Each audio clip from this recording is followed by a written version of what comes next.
So this room we call the office, but Ellen Jenner, she calls it the study because she remembers her father used it that way. When the house was built, it might have been intended as a parlor.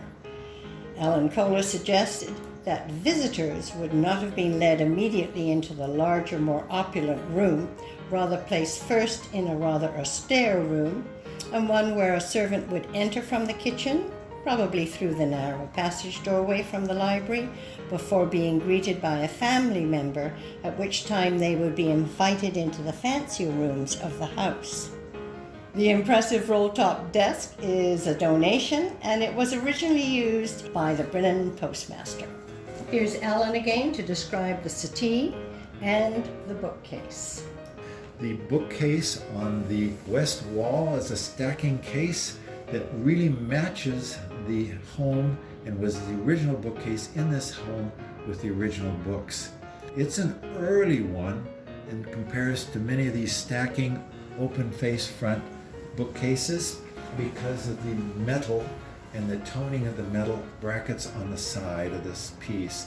They actually match the same design on the hinges in the door in this room if you open the door and look. On the south wall is probably one of the more elegant 1860 era Victorian settees. Notice the swirl from the back to the round corners and the time it took to make that woodwork and bend that woodwork or carve that woodwork, and how it comes down into the legs. And it has the bow front below the cushion that you sit in. It's tufted in the back, and it's really one of the most visually spherically elegant designs for a Victorian piece of furniture. Very lucky to have this. Furnishing this home was about a six and a half year period of gathering and looking at works that were available. We were so fortunate because at that time, wood furniture was really not popular. So many of the condos, apartments, and some homes now have built-in bookcases, window bench seats. It's a very different time, and we were fortunate to be able to find so much fine furniture. Thank you, Alan. As we leave this room, notice the transom on the door frame. You may have seen others throughout the first floor. There are 12 in all, and they were cast to match the original hardware. They operate the windows above the doors, and this was how the residents managed the temperature of the house and the airflow throughout the house. As we now leave the study and head upstairs, if you look to the left, there is a beautiful little bench and a matching mirror coat rack. Take a look at the eye drop back and the little elements on the side.